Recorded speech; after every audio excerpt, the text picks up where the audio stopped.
Good morning. It is 8:22 a.m. on a Monday, January 22nd, 2024. I have decided to take a Sabbath day today. Today is Monday. Mondays are my Sabbath day.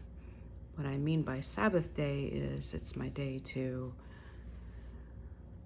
really relax. Some may call it, instead of a Sabbath day, they may call it a spa day.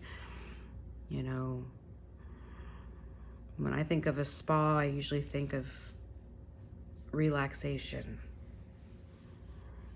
I am fortunate that I have an indoor hot tub, and it is 19 degrees outside right now, so there's no better time of the year than this time of year in Ohio.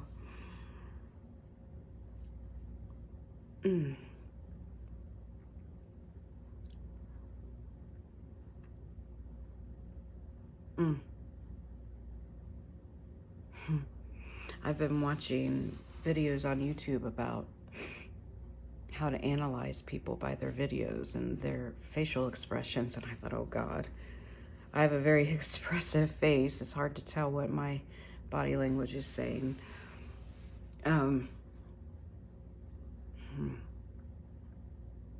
It's been a rough winter. It's been a rough winter for me.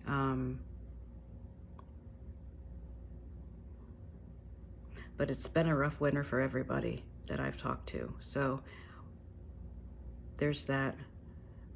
Okay, we're all suffering together. But it's also a very uncertain time, for me right now. I don't know where my income is going to be coming from.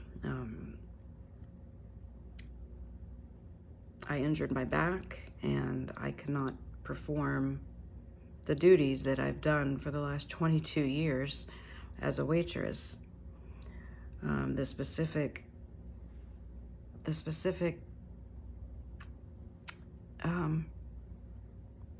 action of bending forward. It's, the leaning forward to lay down a tray, to wipe a table, to say, it was like I was constantly doing this. And I found that I've been off work now for 5 months and living alone.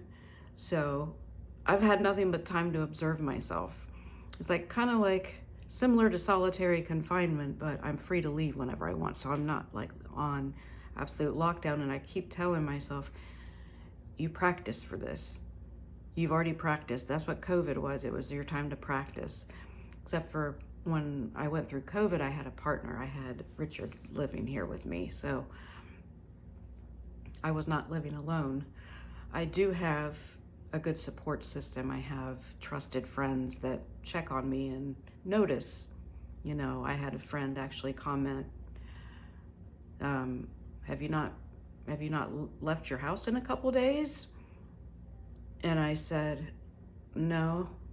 And they said, is it because you don't like snow, or you don't like the cold, or is it both?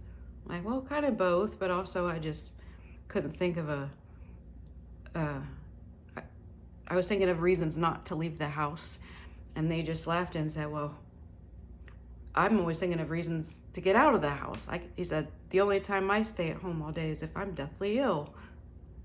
But they had noticed that there were no snow tracks or footprints up to my door, which I guess that could seem like the house was abandoned, or like, because I had really hibernated in and just stayed indoors. This was a couple of days ago. I've since been out. I drove to Lancaster yesterday and had lunch with my sister and looked for business casual clothes because that's the line of work I'm looking to get into, is that like desk job type work, sitting at a desk, typing, answering the phone.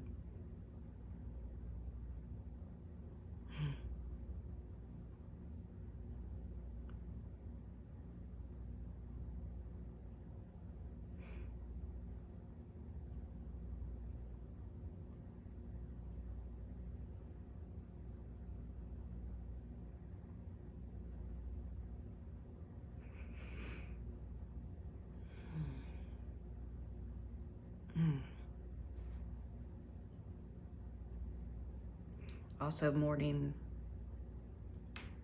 I'm in mourning for some things that I have lost. A lot of it is a young girl's hopes, dreams, fantasies, ideals, expectations, kind of losing my faith in certain things, but then also finding that faith redeemed literally later that day. So it's like,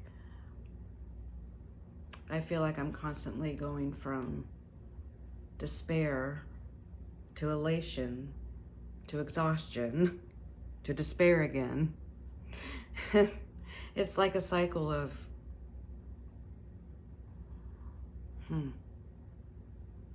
I do know that watching TV is a slippery slope. I'll just put it that way. There are so many scary videos out there. I mean, just for entertainment. Like, do people like to get scared? Is that it? Did I miss something? But I find myself watching things like that because there's on some level something I can relate to. Like, oh my God, that could have been my ex. You know, I started watching these documentaries on, you know, people that had done some pretty vile and horrible things and saying like, oh my God, he reminds me of my ex. And thought, how many other women are sitting at home thinking the same thing? And what is that doing to us collectively? You know, that's continuously telling ourselves, you know, I even read in a comment, someone said, yeah, I avoid handsome men because I assume they're serial killers after Ted Bundy. He said, any guy that's, you know, handsome and wants to offer you a ride, don't trust him because surely he's a serial killer. That's kind of been my experience with online dating. It was a big lesson to my ego too, because I would believe that I was in tune enough, that I was savvy enough to be able to feel through the phone what this person would be like. Like, okay, I got a good feeling of who this person is. I'm not going to be shocked or disappointed or anything. Like, I'm comfortable with who I'm going to meet. And then they would show up and it would be like, huh? That's you? You're not what I expected. Like, and you just don't know where to go from that, because it's like, well, now they think that I find them repulsive, and maybe I did, but not always. There were some, you know, but it was just the feeling of, you're a stranger. You know, no matter how lighthearted, fun, emotional, no matter what was exchanged via text message, via the word, you know, we're communicating with our thumbs now. I find that interesting. We're communicating with our thumbs. And I felt like because I'm like, am I just addicted to this? Is this really what I'm addicted to? Because what's coming out of it is just not what I want. Like, not at all. Like, this is not what I wanted. If I would have seen you at the grocery store or at the bar or at a party, and I would not have given you a second look, not because you're a horrible person. It's just, I don't feel any reason to talk to you. I don't feel any attraction. You know, we've started saying, you know, being attracted to someone means you want to have sex with them, and it's not the same thing. Being attracted to somebody is often, in my case anyway, a curiosity, like, oh, who do they remind me of? I've seen this person before. And that's another thing that got me into a lot of trouble with dating, is I would see other people in that person. It's like they would come through their eyes, and it was so real. It was so real. It was like that person was sitting there looking at me, and I'm like, oh, this is awkward. You know, one guy in particular looked, not all the time, just, it would just like come over, like, you know how you look at someone and they just, I don't know, they morph. I don't know. Maybe that's part of my the way my mind works, and not everybody else's face changes as much as mine do. But it's like, it goes from being, oh, this, I like this guy, you know, he's handsome and he has a very nice smile and he's kind, he has kind eyes. And then I'd look into his eyes and be like, oh my God, that's my boss looking at me. And, you know, adding shots of tequila and stuff like that to the mix didn't help matters, you know. So, yeah, I'm thinking about writing a book called A Year and a Half of Facebook Dating. Well, maybe that's not going to be what it's called, but just reflect. The stories alone, I've been told, are gold, you know, as far as like relatable. And I think, you know, I don't want to harm anyone, you know, or I don't know, I don't want to hurt anyone's feelings, but it's also, it's more not about the person, but my experience of it, like what was going on in my mind, what more than what really happened. So it is like part reality, probably 75% times fantasy. And believe me, my fantasies are not always dreams. They're more often nightmares, and I scared a lot of men. I'll just say, I scared some scary men. I scared some scary men because they scared me. And maybe I needed to understand that about myself before.